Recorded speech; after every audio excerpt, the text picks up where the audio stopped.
Long before oil shocks, before currency crises, before borders were drawn on maps, power followed something far more basic: water.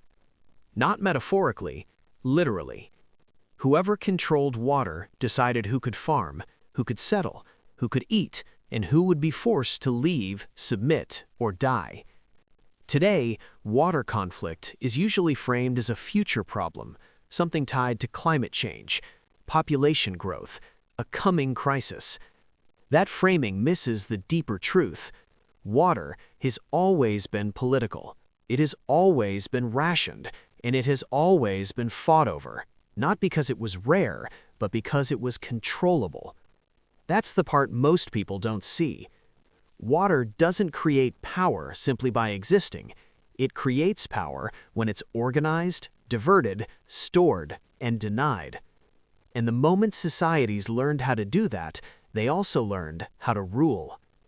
Welcome to the Financial Historian, where money, power, and history collide, and nothing is ever as simple as it looks. Civilization did not begin with trade. It began with irrigation. The first cities didn't rise where land was richest or climates were kindest. They rose where water could be managed. Mesopotamia, Egypt, the Indus Valley, the Yellow River Basin. These were not accidents of geography. They were early experiments in control. Rivers flooded unpredictably. They destroyed crops. They left salt behind. Left unmanaged, they were as dangerous as they were life-giving. To survive, societies had to coordinate. Canals had to be dug. Levees had to be maintained. Floods had to be anticipated. Someone had to decide when water flowed, where it went, and who was allowed access.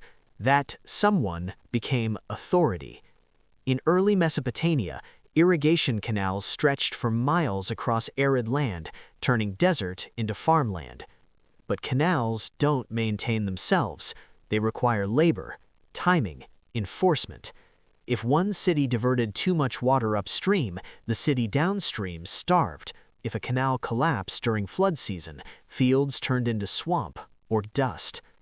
Water allocation wasn't an environmental issue. It was a political one.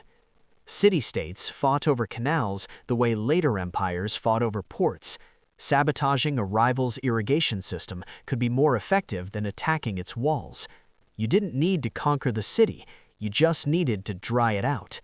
This logic was understood early and written into law. The Code of Hammurabi, one of the oldest legal systems in history, contains detailed rules on water use, canal maintenance, and punishment for negligence.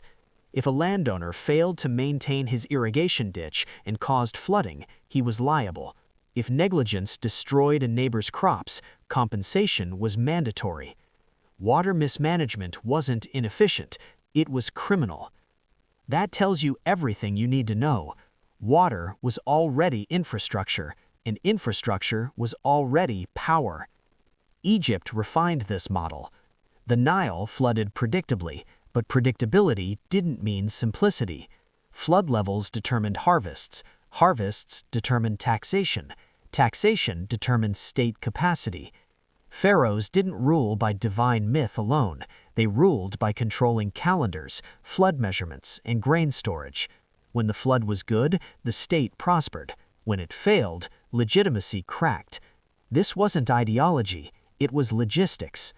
Farther east, China developed what historians later called the hydraulic state. Massive public works, canals, dams, flood controls required centralized authority and long-term planning. The bureaucracy that managed water became the backbone of imperial governance. Officials weren't just administrators, they were flow managers. Control the river, control the people.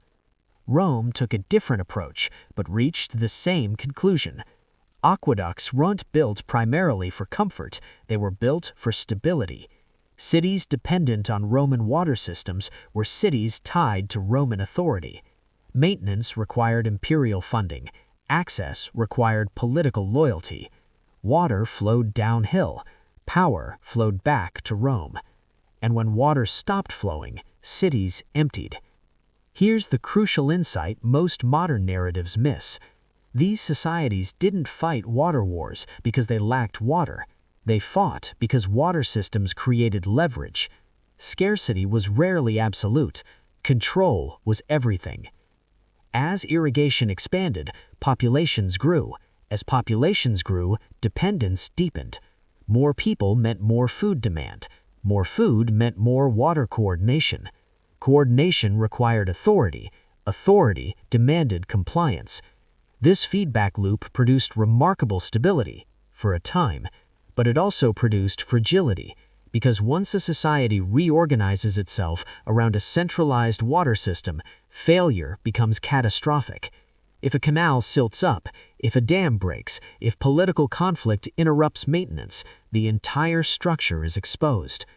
This is where water stops being a source of power and becomes a source of collapse. In Mesopotamia, centuries of irrigation slowly poisoned the soil. Salts accumulated as water evaporated. Crop yields declined. Farmers switched from wheat to barley, a quieter, less productive concession to ecological damage. The cities remained, the bureaucracy remained, but the agricultural base weakened. The system worked until it didn't. Then the consequences cascaded. Food prices spike. Energy prices follow. Inflation moves through the economy not as a shock, but as a chain reaction. The public doesn't experience this as policy failure. They experience it as instability. And when instability hits, narratives scramble. Someone must be blamed. Someone must have hoarded. Someone must have miscalculated. Sometimes that's true, but more often the cause is structural. The system was built for calm conditions and broke under stress. History keeps offering the same lesson. Societies don't collapse because they rely on resources. They collapse because they mistake control for permanence. Ancient rulers believed canals would always flow if authority was strong enough. Modern policymakers believe infrastructure will always hold if funding models are clever enough. Both are half right and dangerously wrong. Because flows aren't static. Climate shifts, demand changes, political incentives distort decisions. Systems built for yesterday's stability struggle with tomorrow's variability. That's where financial mistakes compound. Markets price continuity. Institutions assume tomorrow will look like yesterday with better technology. Meanwhile, the most critical systems grow more centralized, more complex, and more fragile. Water makes this visible because you can't abstract it away. You can't print it. You can't hedge it with derivatives. When it stops flowing, reality asserts itself, and reality doesn't negotiate. The uncomfortable truth running through all of this is simple. Scarcity doesn't create conflict. Control creates dependence. Dependence creates vulnerability.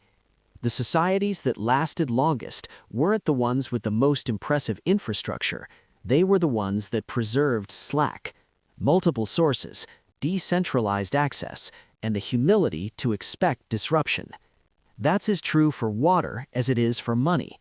History doesn't reward systems that work perfectly under ideal conditions. It rewards systems that fail gracefully. Because the next great conflict rarely announces itself as a war over resources. It arrives as a budget dispute, a treaty revision, a maintenance delay, a pricing adjustment, something technical, something boring, until it isn't. If this gave you a new way to see the world, hit subscribe. History has the answers, and I'll show you where to look.